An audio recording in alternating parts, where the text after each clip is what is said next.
दोस्तों, जब PM Modi France पहुंचे थे तब किसी को भी इस बात का अंदाजा नहीं था कि भारत इतनी जल्दी फ्रांस के साथ एक नए इंजन को डेवलप करने की डील पर सहमति बना लेगा। पर भारत ने ब्रिटेन और अमेरिका को सबसे बड़ा झटका देते हुए इस डील पर सहमति बनाई और ये बात साफ कर दी कि हम अगले कुछ ही सालों में डिफेंस के क्षेत्र में आत्मनिर्भर बनने की तरफ पूरी गति से काम कर रहे हैं। और इसी को लेकर आज एक काफी बड़ी अपडेट निकलकर सामने आई, जिस पर हम सभी का ध्यान देना काफी जरूरी है। दरअसल दोस्तों, लेटेस्ट रिपोर्ट के मुताबिक भारत ने यह फैसला किया है कि साफरान के साथ मिलकर हम जिस नए 110 किलो न्यूटन क्लास के इंजन को विकसित करेंगे, उसके फेज 1 में ही हम ऐसे 400 इंजन खरीदने वाले हैं, जो काफी बड़ा ऑर्डर होगा। और अगर सिर्फ पहले ही चरण में ऐसे 400 इंजन खरीदे जाएंगे तो इनकी कीमत आने वाले समय में और भी ज्यादा कम हो सकती है, क्योंकि शुरुआती रिपोर्ट के अनुसार साफरान के साथ मिलकर हम जिस इंजन को विकसित करेंगे उसकी पर यूनिट कॉस्ट 13 से लेकर 14 मिलियन डॉलर की होगी। लेकिन अगर मास स्केल प्रोडक्शन किए जाए तो यही कीमत 12 मिलियन डॉलर तक आ सकती है, जिसके लिए हम पहले ही चरण में 400 इंजन खरीदेंगे।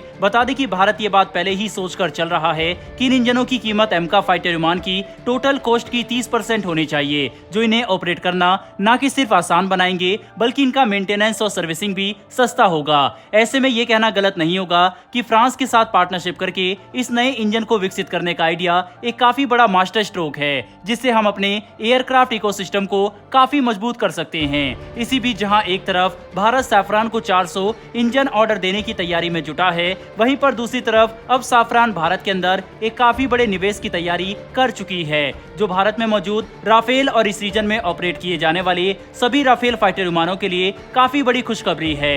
दरअसल दोस्तों, साफरान ने यह ऐलान किया है कि वह भारत के अंदर एक नई इंजन एमआरओ फैसिलिटी खोलने वाले हैं, जो काफी बड़ी बात है, क्योंकि साफरान जो फैसिलिटी भारत के अंदर खोलने जा रहा है वो न कि सिर्फ भारत के पास मौजूद राफेल के M88 इंजन की मेंटेनेंस करेगा बल्कि डीप ओवरहॉलिंग भी कर सकेगा, जिसके लिए हमें हमेशा इंजन को पेरेंट कंपनी के पास भेजना पड़ता था। पर अब इन सब चीजों का खर्चा बचेगा। साथ ही भारत को नई टेक्नोलॉजी मिलने की वजह से हम ये सभी जरूरी गतिविधियां देश के अंदर ही कर सकेंगे, जो भारत के राफेल फाइटर विमानों के बेड़े के लिए काफी बड़ा एडवांटेज होगा। साथ ही इसका इस्तेमाल हम अपने रीजन में दूसरे राफेल फाइटर विमानों के इंजन को मेंटेनेंस और ओवरहॉल की सुविधा उपलब्ध कराने के लिए भी कर सकते हैं। बता दें कि साफरान द्वारा खोले जाने वाले ये नई फैसिलिटी अगले साल तक ऑपरेशनल हो सकती है, जिसे लेकर तैयारियां काफी तेजी से की जा रही है, क्योंकि अब बहुत जल्दी भारतीय नौसेना को अपने 26 राफेल मरीन फाइटर विमान मिल जाएंगे। साथ ही भारतीय वायुसेना भी 36 राफेल को ऑपरेट कर रही है। और अब क्योंकि दोनों देश एक नए इंजन को भी विकसित कर रहे हैं, इसीलिए भारत के पास राफेल के इंजन की मेंटेनेंस और ओवरऑल फैसिलिटी होना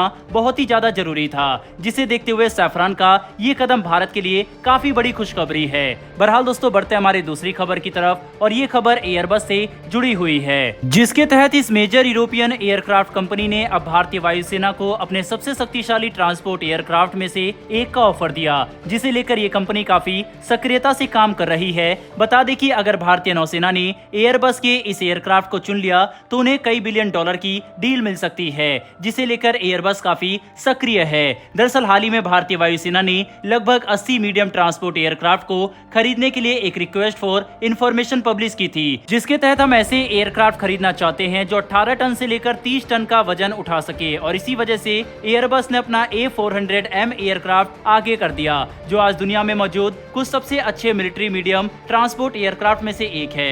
हैरानी की बात तो यह है कि एयरबस का ये एयरक्राफ्ट न कि सिर्फ हमारी सभी जरूरत को पूरा करता है बल्कि हमारी रिक्वायरमेंट को एक्सीड भी करता है, जिसके तहत यह एयरक्राफ्ट आसानी से 37 टन तक का वजन उठा सकता है और अपने कंपटीटर के मुकाबले ज्यादा लंबी रेंज भी ऑफर करता है, जो इसे भारतीय वायुसेना के लिए एक काफी आकर्षक ट्रांसपोर्ट विमान बनाती है। वहीं पर भारतीय वायुसेना के स्टैंडर्ड में C295 एयरक्राफ्ट भाग नहीं ले सकता, क्योंकि यह एयरक्राफ्ट अधिकतम 5 से लेकर 8 टन तक का ही वजन उठा सकता है। इसीलिए एयरबस अपने ऑफर को लेकर काफी कॉन्फिडेंट है, क्योंकि उनका एयरक्राफ्ट किसी भी प्रतिद्वंदी से काफी बेहतर है। कुल मिलाकर समझने की कोशिश करें तो भारत अपनी वायुसेना की ताकत बढ़ाने के लिए फाइटर विमान से लेकर ट्रांसपोर्ट विमान सभी के क्षेत्र में काफी तेजी से काम कर रहा है। और आने वाले 5 से 10 सालों में हमें भारतीय वायुसेना के बेड़े में कई नए विमान देखने को मिलेंगे, जो इस रीजन में भारतीय वायुसेना की क्षमता को पहले के मुकाबले कई गुना ज्यादा बढ़ा सकते हैं। ऐसे में ये देखना काफी इंटरेस्टिंग होगा कि क्या भारत एयरबस के A400M को चुनता है या फिर नहीं। बहरहाल दोस्तों, इस वीडियो में इतना ही।